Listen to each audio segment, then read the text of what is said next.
Hi, everybody. This is No Show. I'm Matt Brown, joined as always by Jeff Borman. Dan, I typically do the intros for these, but I want you to tell us who you are and where you work. All right. Well, my name is Dan Katona. I am the director of operations at the iconic Andaz West Hollywood Hotel, formerly known as the Continental Hyatt House.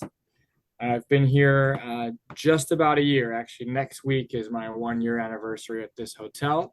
Been with Hyatt for almost 11 years. I moved here from Hawaii just about a year ago when I was given the opportunity to come work at this hotel, and made that decision and never looked back. Preferred nickname, the Riot Hyatt or the Riot House? Let's just get that out of the way early. For me, it's Riot House all day. And it's called the Riot House. Why? Yeah, as I'm sure you guys know, the hotel opened as Gene Autry's Hotel Continental. Don't quote me on the date, but it was late 50s, maybe very early 60s. But around 1968, Hyatt took over management. And this was the first hotel on Sunset Strip, right? So Hyatt took over, and then so it was renamed the Continental Hyatt House. From there, being the first and for a time only hotel on Sunset Strip, this was home to a lot of the great rock legends when they were just first starting out. We've got clubs right down the street, the Troubadour, the Whiskey, where greats like Led Zeppelin and the Doors, those are two big ones just to name, but they were starting out, and it was their first time playing in the States. And I know the Doors, the Doors are obviously from the States, but they had a residency at the Whiskey, and Jim Morrison lived in one of our rooms for a couple of years. You guys know all the stories. Led Zeppelin would rent out entire floors, wreak all kinds of havoc. So just with all the crazy partying and everything that went on here, the hotel developed quite a reputation, and the Continental Hyatt House became known as the Riot House. We really try not to shy away from the history. Obviously, things are a lot different now than they were in the 70s and 80s.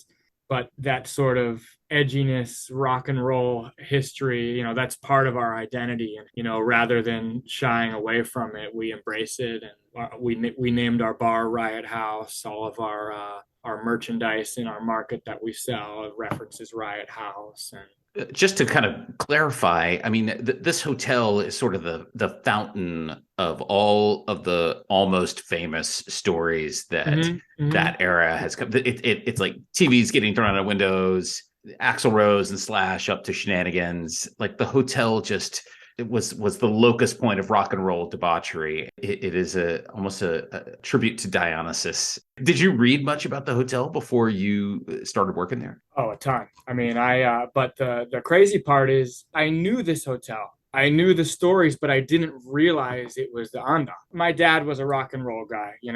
My dad grew up playing in rock bands, and I was playing in bands through high school and college, and I wanted to be a rock star. And, so I knew all the stories, and I had seen Almost Famous, and I knew of the hotel in Hollywood or West Hollywood where all this stuff happened. But it wasn't until the position became available and just working for Hyatt, I saw that it was open and it piqued my interest, and I started researching the hotel, and I was like, wait, this is that hotel? And so, I mean, I even called my dad. I was like, Dad, I'm I got a job working at the Riot House. So,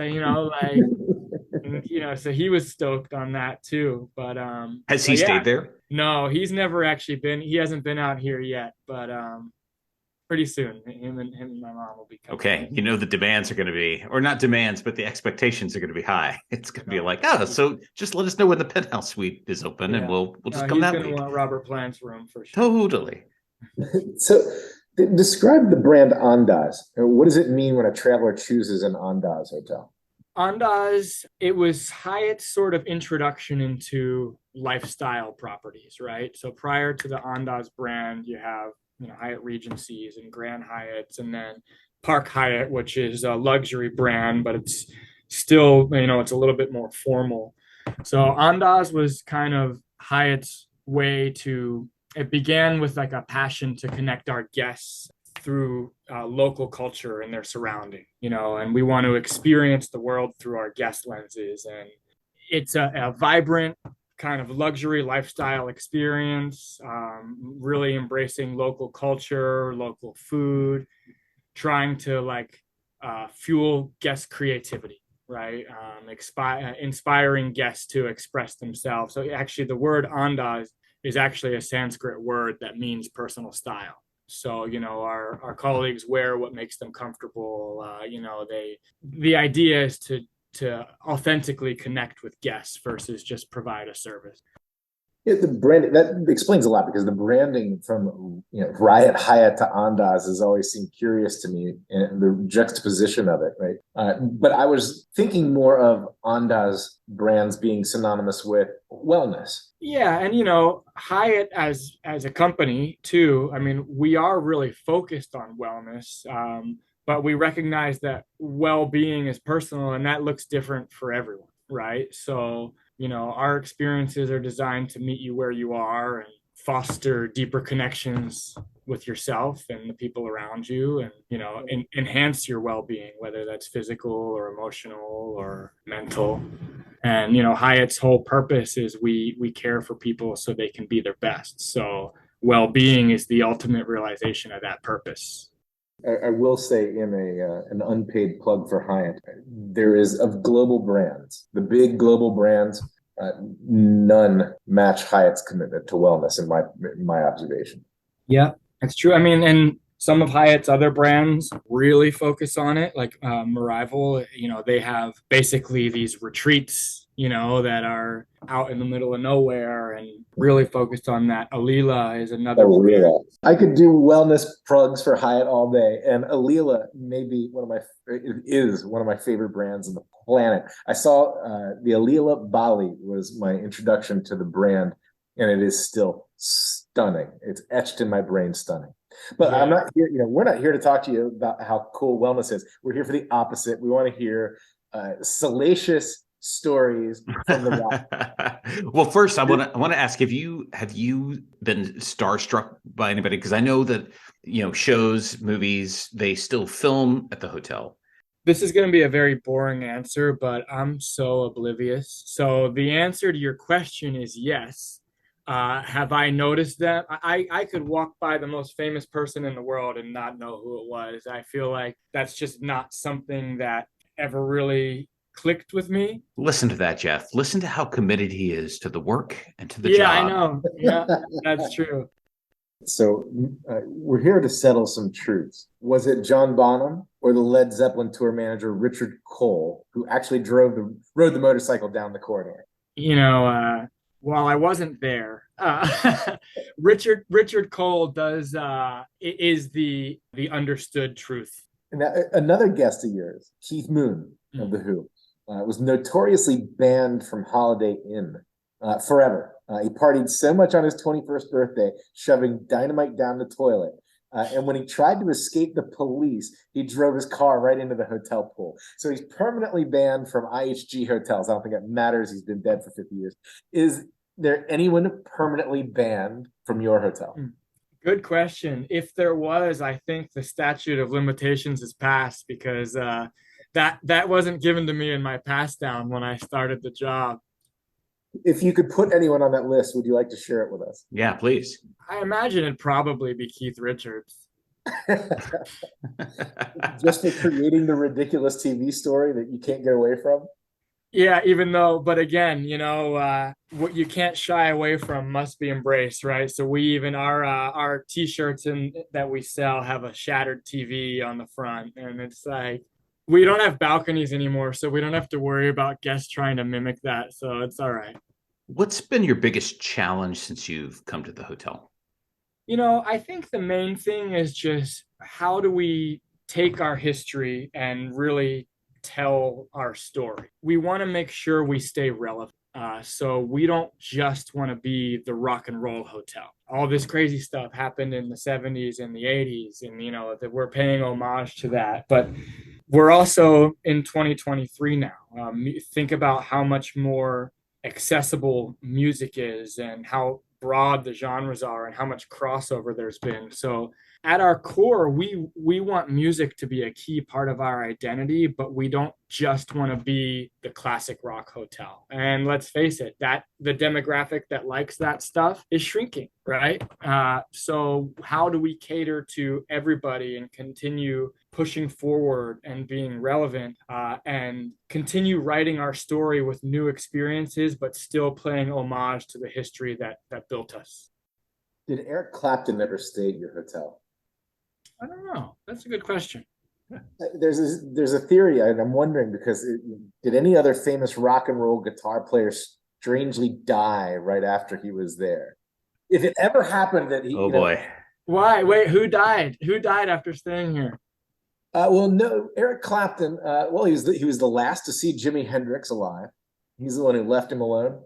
It was his seat that he gave up to Stevie Ray Vaughan in the crash.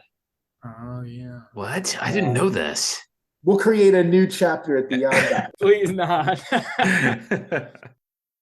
Okay, what do we have here? Is it time? Is it time for our new feature? The checklist? Run it. Okay, here we go. Favorite restaurant in LA?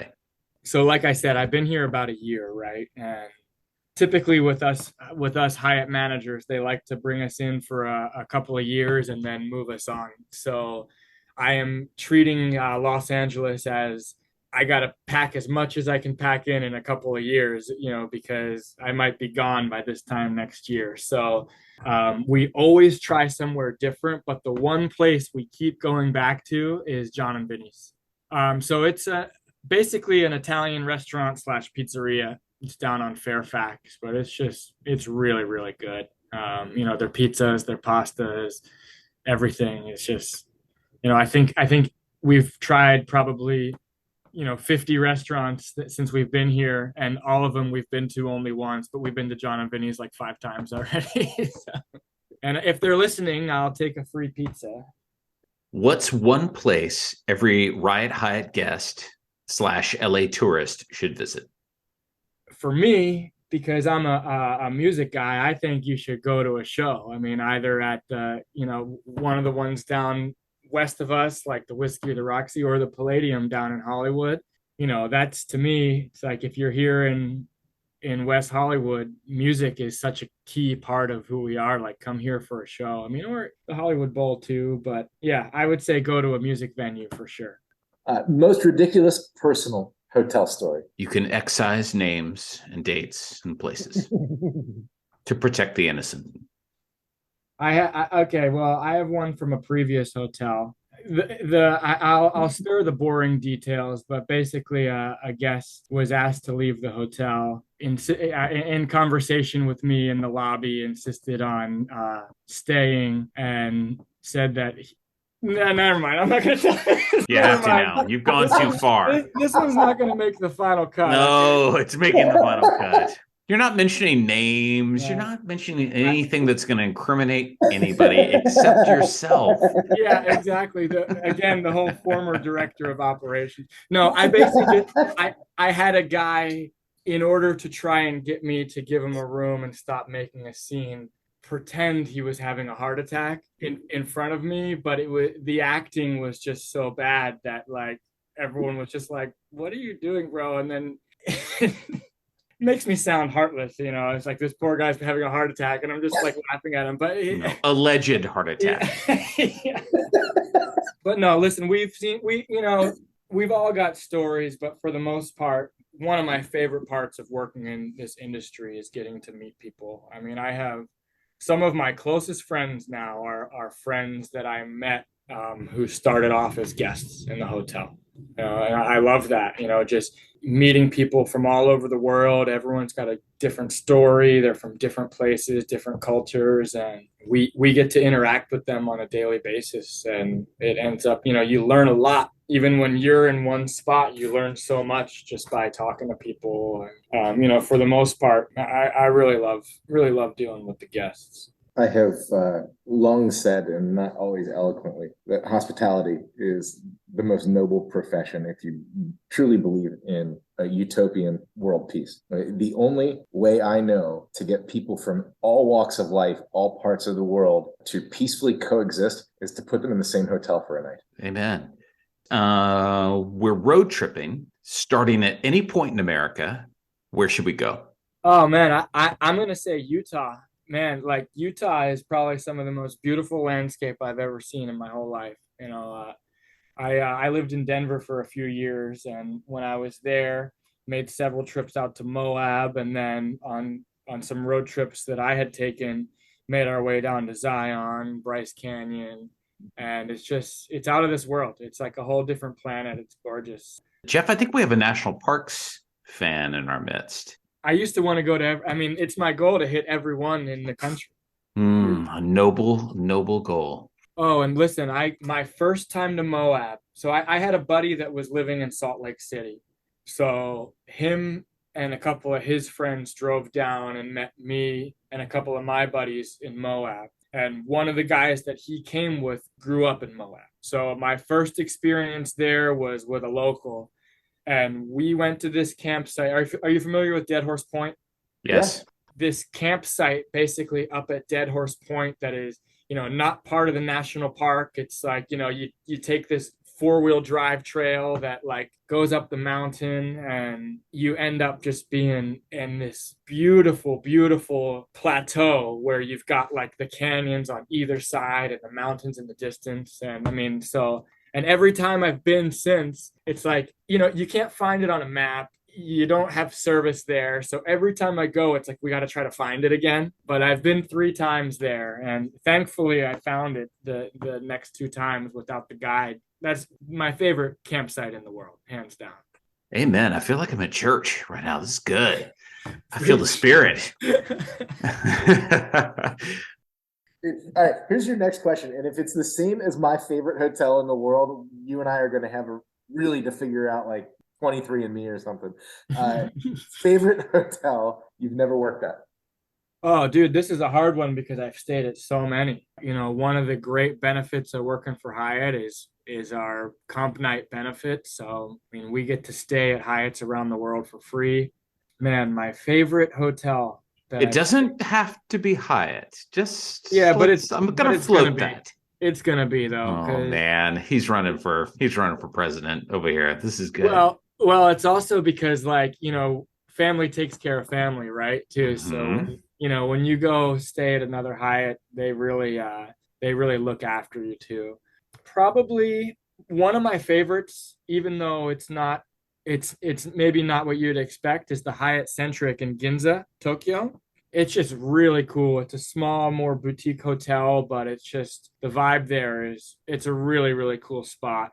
Aside from that, there's so many. Andaz Maui is always just like the one that pops into my head, or the Grand Hyatt in Kauai. Sometimes I forget even where I've stayed. I got to go back and look at my app and look at my past stays. And it's like, oh yeah, I forgot we stayed there. When I was living in Hawaii, I took advantage of just geographically being that much closer to Asia. So for the 10 years that I was there, I mean, all over Southeast Asia and Japan, Korea, India, Nepal, like we were all over. I love how, like a rock star, you can't even remember all the beautiful hotels all over the world that you stayed at. We were having such a wild time. It's a fog. Yeah, sure. So much craziness when I'm on vacation that I don't even remember. Your next stay should be at the Alila in Napa. I've heard insane things about that hotel. Yeah, I applied for a job there once. Recently? Didn't get just it. last week. I stayed at the, you know what? See, this one is so close that I just forgot. But a few months ago, I stayed at the Alila in Big Sur, Ventana. And dude, we stayed in their campground the first night, and then we stayed up in the resort in a suite on the second night. And that place was really, really great. One last one for you here. Future plans for the Andaz. Any other renovations that you're doing? I know you just did the pool up top. Yeah, so we've got nothing definitive for our renovation, but that is our next goal. So like you mentioned, the pool deck just got done last year. It's one of our most prized assets we have here at the hotel. We would love to do a room renovation within the next couple of years, just to kind of give the rooms a refresh and really also focus on that story that we're trying to tell, right? And then aside from physical changes in terms of renovation and stuff, our goal is really to put Andaz back on the map. And, not that we're hoping for the same reputation that the Riot House had, but just making it so everybody knows who the Andaz is. And, we're working on a lot of activations in our public spaces, live music, DJs, art. We have an official art gallery in our mezzanine level that we rotate out different exhibits each quarter. So just kind of raising awareness to who we are and encouraging people from the area to come see us, as well as just guests, visiting from out of town. We want this to be the place to be, and not just a hotel, just somewhere where you want to go to have dinner or have a drink or check out a show. So that's kind of the vision we have moving forward. The roof deck has what Jeff and I have called over the years the "I own this town" view. Yeah, it does. You go up there, you look out over the strip, you look out over LA, you have a cocktail in your hand, and you just feel like king or queen of the city. Yeah, for sure. I mean, that panoramic view, you can't beat it. Dan, thank you again for doing this. How'd I do? How am I as a guest? What? You're great. You're gold. You're golden god. All right. Golden god. Well, you know what? I mean, I wanted to be a rock star. I grew up playing in bands, and I had my taste of I won't even call it fame, but I tasted it. I was like 15 years old, and I was the lead singer and bassist in like a pop punk band. We were asked to open for there was a band, I don't think they're together anymore, but there was a band called RX Bandits, kind of ska but like punk, like kind of pop punk, band from California. But they were on their US tour, and they were asking local bands to be their openers as opposed to touring with an opener. And at 15, we were like the most popular band in our town, but like, we were playing at like YMCA every Friday night, and like, but we were playing venues and people were coming. And then their tour manager got a hold of us somehow, I don't even remember, but asked us to open for them. They were playing a gig at a skate park. I'm playing to a crowd of like 200 people, which, at the time I was like, this is amazing. And there was a girl in the front row who I had never seen before singing along with my song. So like this girl knew like my lyrics and like knew our band, and this was not a girl that I went to high school with, right? So then I was like, all right, like this is it, like we're gonna make it. And then like probably like 6 months later, we were like, this is stupid. And that band was Blink 182. Yeah. So, we were Limp Bizkit, and I left. And this guy named Fred came in to take over after I left the band. Sure. I'm not sure what happened with him. I don't know. I've never heard of him, really. Oh my gosh, Dan, thank you.